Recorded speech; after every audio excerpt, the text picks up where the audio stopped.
అందరికీ నమస్కారం. ఇవాళ మన స్టూడియోలో ప్రముఖ ఆధ్యాత్మికవేత్త ఆస్ట్రాలజర్ బ్రహ్మశ్రీ సుభాష్ శర్మ గారు ఉన్నారు. గురుగారితో మాట్లాడదాం. గురుగారు నమస్కారం. శ్రీమాత్రే నమః. 2025 జనవరి మాసం తులారాశి వారి పరిస్థితి ఎలా ఉండబోతుంది గురుగారు? ఎలాంటి ఫలితాలు ఉండబోతున్నాయి?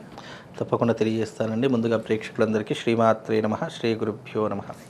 తులారాశి వారికి రాబోయేటటువంటి జనవరి మాసము చాలా అద్భుతమైనటువంటి మాసంగా చెప్పుకోవచ్చు. అనుకున్న పనులన్నీ కూడా సకాలంలో పూర్తి చేసుకోగలుగుతారు. పెద్దవాళ్ళ యొక్క ఆదరణ, ఆప్యాయత అనేటటువంటిది కూడా లభిస్తూ ఉంటుంది. కుటుంబంతో చాలా ఆనందంగా గడపాలి అనేటటువంటి ఆలోచన దృక్పథంతో తులారాశి వారందరికీ కూడా ఈ యొక్క నెల, ఈ మాసం చాలా కలిసి వచ్చేటటువంటి మాసంగా చెప్పుకోవచ్చు.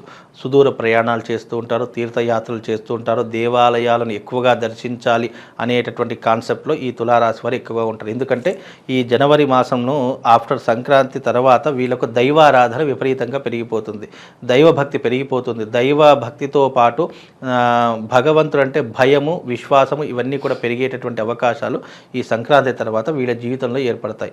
అలాగే ఈ యొక్క తులారాశి వారికి అష్టమ స్థానంలో గురు సంచారం వల్ల కొద్దిగా డబ్బు కొరత ఏర్పడినప్పటికీ కూడా దాన్ని ఏదో ఒక రకంగా కవర్ చేసేటటువంటి అవకాశాలు ఏర్పరచుకుంటారు. అంటే తెలివితేటలు కలిగినటువంటి వారిలో ఈ తులారాశి వారు ఒకరు అని చెప్పుకోవచ్చు. అంటే ఎంత కష్టం వచ్చినా, ఎంత ప్రాబ్లం వచ్చినా వాళ్ళకున్నటువంటి చాకచక్యంతో, వాళ్ళకున్నటువంటి నాలెడ్జ్తో వాటన్నింటినీ కూడా అధిగమించేటటువంటి శక్తి సామర్థ్యాలు ఈ తులారాశి వారి యొక్క జీవితంలో ఏర్పడతాయి. ఎక్కువగా తులారాశిలో జన్మించినటువంటి వారు న్యాయాధిపతులు కానీ, లాయర్స్ కానీ, లేదు అనంటే గనక ఈ పోలీస్ స్టేషన్ వ్యవహారాలు అంటే పోలీస్ రంగంలో ఉండడం కానివ్వండి, ఇలాంటి రంగాల్లో ఎక్కువగా ఉంటారు. అంటే న్యాయపరమైనటువంటి ఏవైతే ఉద్యోగాలు ఉంటాయో అలాంటి వాటిలో ఈ తులారాశి వారు ఎక్కువగా ఉంటూ ఉంటారు. తద్వారా వీళ్లకు చాలా మెరుగైనటువంటి చాకచక్యం ఉంటూ ఉంటుంది. తద్వారా ఎలాంటి కష్టాన్నైనా వీళ్ళు తట్టుకునేటటువంటి అవకాశము ఈ యొక్క తులారాశి వారికి ఏర్పడుతుందండి. గురుగారు, ఏదన్నా వ్యాపారాల్లో పెట్టుబడులు పెట్టాలంటే మీరు ఏ రంగాలు సూచిస్తారు తులారాశి వారికి? తులారాశి వారు ఏదైనా వ్యాపారం పెట్టాలి అని అనుకుంటే గనక వీళ్ళకు కలిసి వచ్చేటటువంటిది చాలా రకాలుగా ఉంటుంది. అంటే వీళ్ళకు స్టాక్ మార్కెట్ కలిసి వచ్చేటటువంటి అవకాశం ఉంటుంది, గోల్డ్ బిజినెస్ కలిసి వచ్చేటటువంటి అవకాశం ఉంటుంది, భూములు కొనుగోలు అమ్మడం చేయడం అనేటటువంటిది వీళ్ళ జీవితం, అంటే రియల్ ఎస్టేట్ రంగం అనేటటువంటిది కలిసి వచ్చేటటువంటి వాటిలో ఈ తులారాశి వారు ఒకరు అని చెప్పుకోవచ్చు.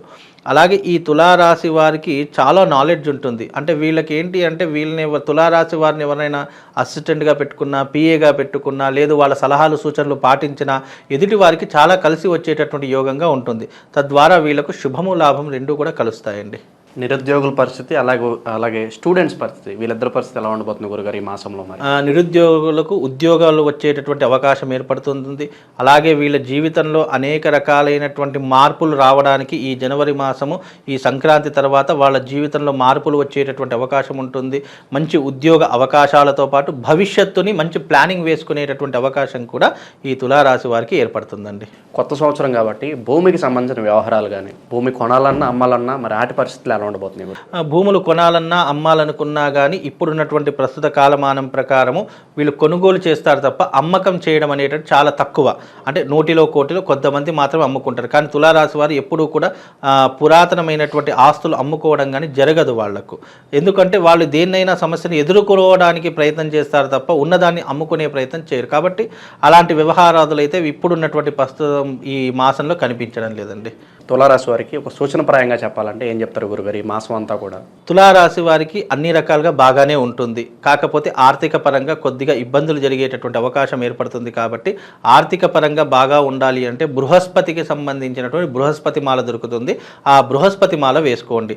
అలాగే బృహస్పతికి సంబంధించిన బీజాక్షర మంత్రం ఉంటుంది, ఆ మంత్రాన్ని ఆ మాలతో, బృహస్పతి మాలతో ఎవ్రీడే జపం చేసుకునే ప్రయత్నం చేయండి. తద్వారా వీళ్లకు మానసికంగా, శారీరకంగా, ఆర్థిక పరంగా లాభం జరిగేటటువంటి అవకాశం ఏర్పడుతుంది. గురుగారు, ఇంకా ఎలాంటి రెమెడీస్ చేసుకోవడం ద్వారా బెటర్ రిజల్ట్స్ రావడానికి ఛాన్సెస్ ఉంటాయండి?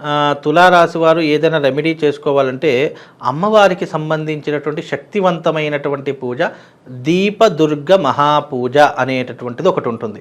ఈ దీపదుర్గ మహాపూజ గనక ఎవరి ఇంట్లోనైనా చేసుకుంటే వాళ్ళ ఇంట్లో అనేక రకాలైనటువంటి దుష్ట శక్తులను దూరం చేస్తుంది, అదృష్ట శక్తులను దరిచేరుస్తుంది, అదృష్ట లక్ష్ములను దరిచేరుస్తుంది.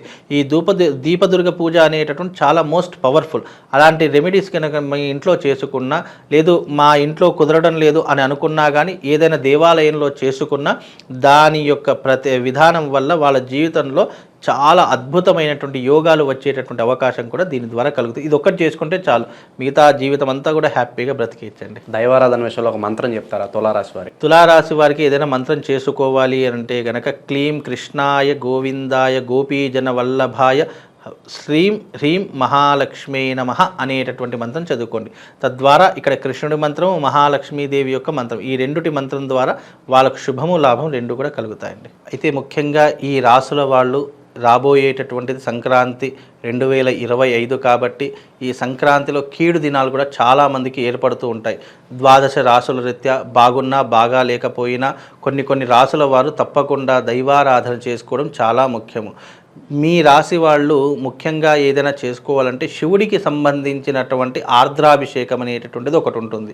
లేదు అని అనుకుంటే గనక ఈ రాశి వాళ్ళు ముఖ్యంగా తప్పకుండా శివశక్తి లింగం అనేటటువంటిది ఒకటి ఉంటుంది. ఆ శివశక్తి లింగాన్ని మీ ఇంటికి తెచ్చుకొని తప్పకుండా ఆ శివశక్తి లింగానికి ప్రతి నిత్యము ఉదయము లేచిన వెంటనే స్నానం ఆచరణ చేసుకొని ఓం నమః శివాయ అనుకుంటూ ఆ శివశక్తి లింగానికి వీలైతే ఆవు పాలతో, లేదు అని అంటే కనుక మంచి గంగ నీళ్లు తీసుకోండి, లేదా ఫ్రెష్ వాటర్ తీసుకొని దానికి అభిషేకం చేస్తూ ఉండండి. అభిషేకం చేసినటువంటి జలాన్ని మీరు తీర్థంగా స్వీకరించడం వల్ల ఆయా రాసుల వారికి తప్పకుండా శుభము లాభం కలిగేటటువంటి అవకాశం ఉంటుంది. ఎందుకు అని అంటే కనుక శివారాధన ఎక్కడనైతే నిరంతరము కొనసాగుతుంటుందో వాళ్లకు గ్రహ సంచారం అనేటటువంటిది పాజిటివ్లోకి మారేటటువంటి అవకాశం ఉంటుంది. జాతకం ఎంత నీచంగా ఉన్నా కానీ శివుడి యొక్క ఆరాధన వల్ల మనకు అద్భుతమైనటువంటి ఫలితాలు అనేటటువంటివి వస్తూ ఉంటాయి. అది కూడా శివశక్తి లింగం తీసుకోండి. శివశక్తి లింగం అంటే అర్థం ఏంటి అంటే కనుక శివలింగ ఆకారంలో ఉన్నటువంటి స్ఫటిక లింగం ఒకటి దొరుకుతుంది. దానిపైన శ్రీయంత్రం ఉంటుంది. ఆ శివలింగం యొక్క పిండం పైన ఈ యొక్క శ్రీయంత్రం అనేటటువంటిది చెక్కింది ఉంటుంది. ఆ శివశక్తి లింగానికి గనక ఎవరైతే ఏ నక్షత్రం వాళ్ళు, ఏ రాశి వాళ్ళైతే దానికి నిరంతరం అభిషేకాది క్రతువులు చేస్తారో, ముఖ్యంగా ఎవరు చేస్తారు, ఏలినాటి శని ప్రభావం ఉన్నటువంటి వారు, జాతకం నీచంగా ఉన్నటువంటి వారు, రాశి ప్రభావాలు గ్రహ సంచారం బాగా లేనటువంటి వారు ఎవరైతే ఉన్నారో అలాంటి ప్రతి ఒక్కరూ కూడా ఈ యొక్క శివార్చన చేసుకోండి. తద్వారా మీకు శుభము లాభం కలుగుతుంది. ఈ యొక్క రాశి వాళ్ళు తప్పకుండా ఈ యొక్క శివారాధన చేసుకోండి. తద్వారా వాళ్ళకు శుభము లాభంతో పాటు ఆ శివుడి యొక్క సంపూర్ణమైనటువంటి అనుగ్రహం కలుగుతుంది. శ్రీమాత్రే నమః. శ్రీ గురుభ్యో నమః. జనవరి మాసంలో తులారాశి వారికి ఎలాంటి ఫలితాలు ఉంటాయి, ఎలాంటి రెమెడీస్ చేసుకోవాలి, చాలా చక్కగా వివరించారు గురుగారు. ధన్యవాదాలు.